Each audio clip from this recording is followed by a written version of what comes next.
I've got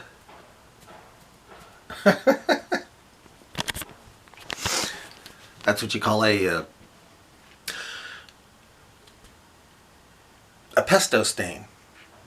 Got pesto on my, yeah, got, it's a stain of pesto. A pesto stain, oh. It's a pesto stain, oh.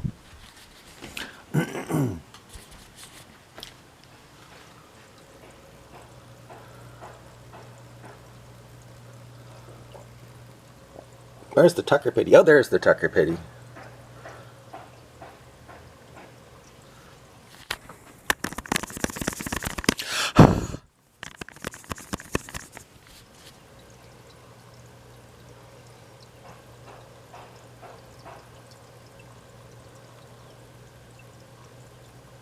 That's the Tucker Pity.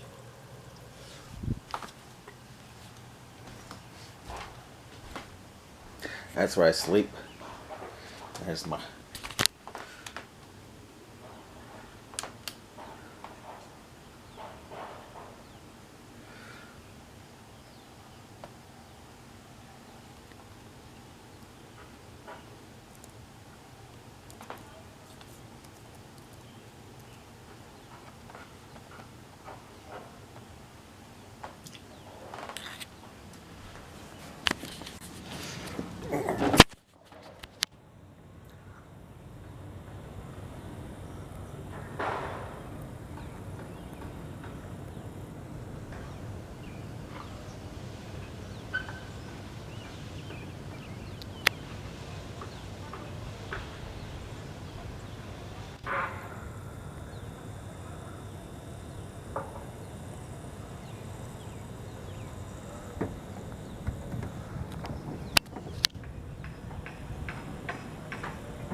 I'm going to try to climb this boulder today. So I'm going to make a video first. I'm going to make the introduction to my book first. In case I fall off that boulder, I know I probably won't be able to make the introduction.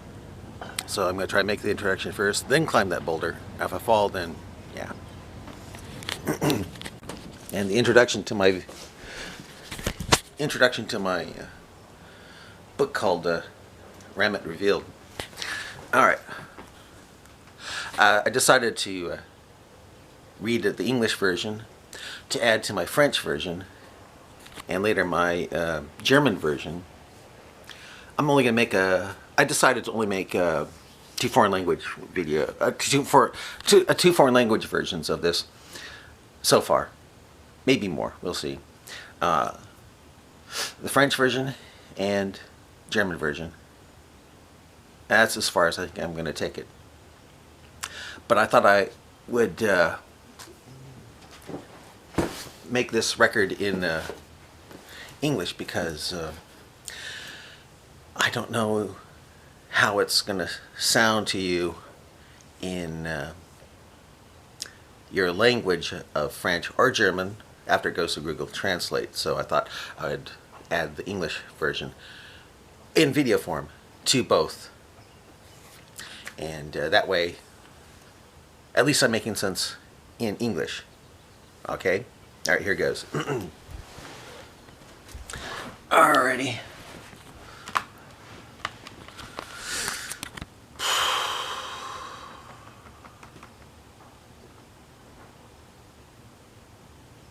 Alright. Rammat Revealed by Rammat Ramsey.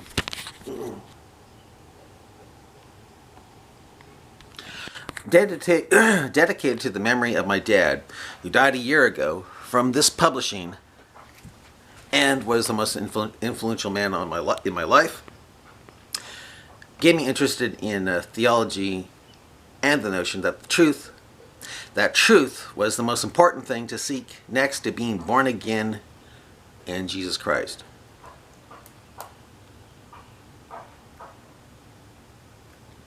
Here are the table of contents.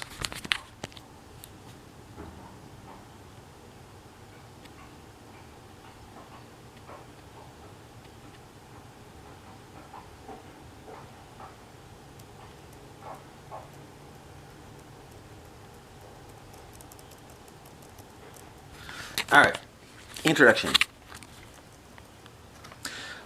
Not all the material in this ebook was created during the lockdown. As of this writing, I'm feeling pretty good. I'm feeling good, but yesterday had a big urge to cough, making me wonder if I had the virus. Last Thanksgiving night, I ended up in the ER when it felt like I was holding my breath while gasping for air, creating a panic attack that literally had me unable to sit down nor get into a praying position. I found out that my body had flooded itself with cortisone, pushing my blood pressure way up over 300 over 200. The only good thing to come out of it was that I learned that I had a good heart and arteries, being that such a high blood pressure didn't rupture any vein or artery, giving me a stroke or heart attack. And it seems that it's a miracle that didn't happen, for I had a stroke when I was 22. Actually 22 years old. For about 5 minutes, I appeared to be doing a John Hurt's version of the Elephant Man. Yeah. As the stroke affected the left side of my body, meaning it must have attacked the right side of my brain. In this day and age of information at one's fingertips, you can see how I acted during the first 5 minutes of stroke by typing into your web browser John Hurt Elephant Man. Well, you don't have to do that. I just go. It was attacking the left side of my.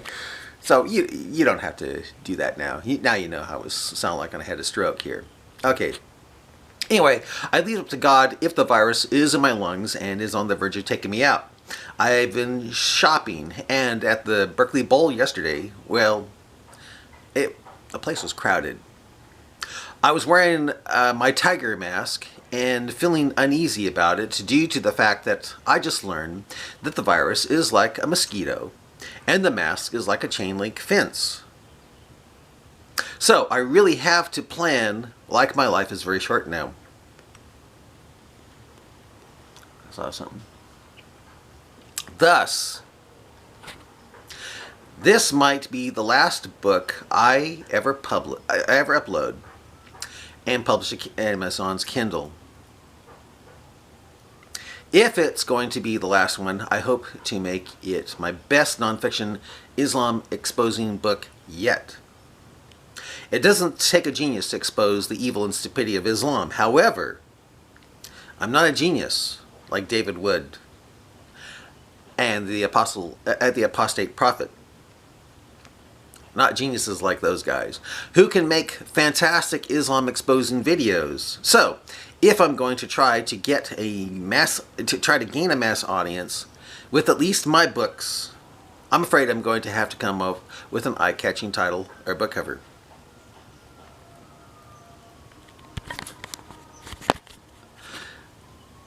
There's plenty more material for another book I created during the big government takeover of our civil liberties through its forced lockdown. If the virus doesn't kill me, there'll be more books for just because the world is threatened with the coronavirus and forced socialism. I still see the coronavirus to be far more of a threat, forcing me to continue to try to expose Islam on the internet, even though that grows more and more difficult due to increased censorship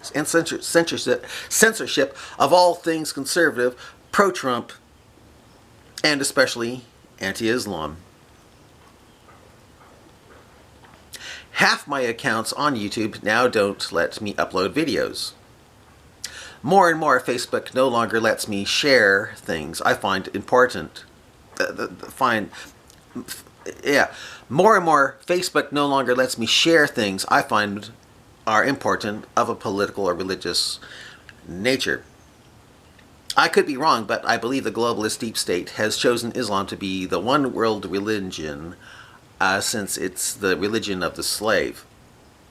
And right now, the globalist deep state, or called the GDS, is using the coronavirus to help install a communistic system of destroying the free market while setting up a big government surveillance system through 5G and beyond.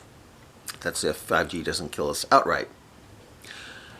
Being the case, it's just a matter of time that my ebooks on Amazon will go poof into cyber ether and never be seen again, followed by my going poof as well, until I do go poof.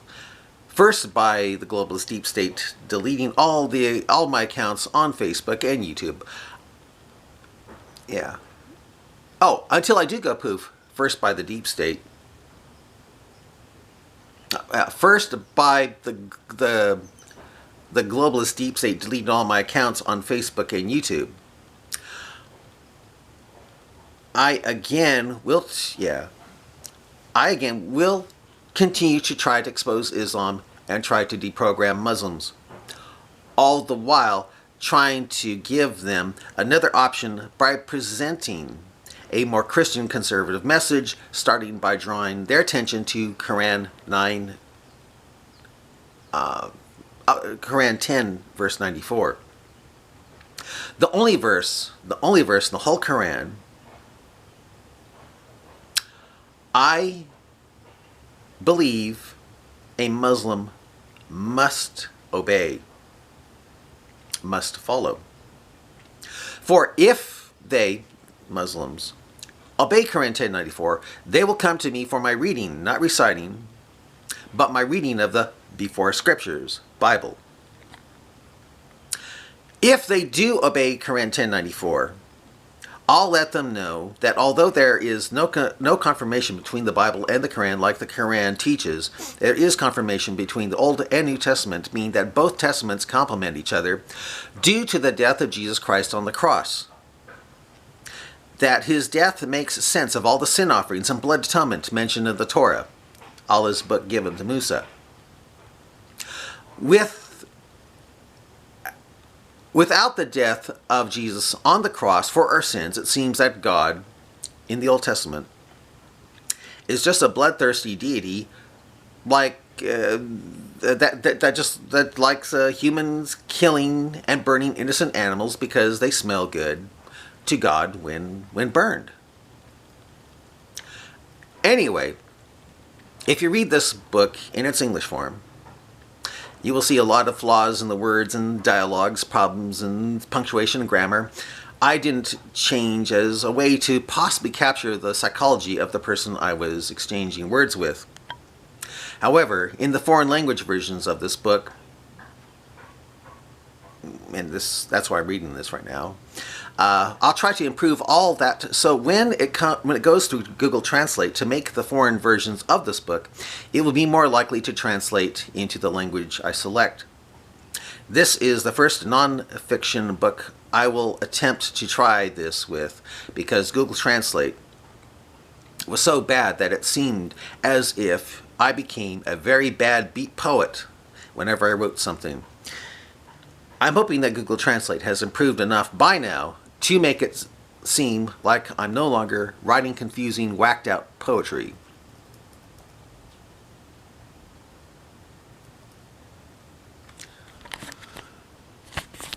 Okay, I'm going to have to make a part 2 pretty soon because part 2 of this video because I don't think YouTube will allow me to go over 15 minutes here, so well, actually, I think I'll stop it right now, and then I'll begin a part 2. Bye.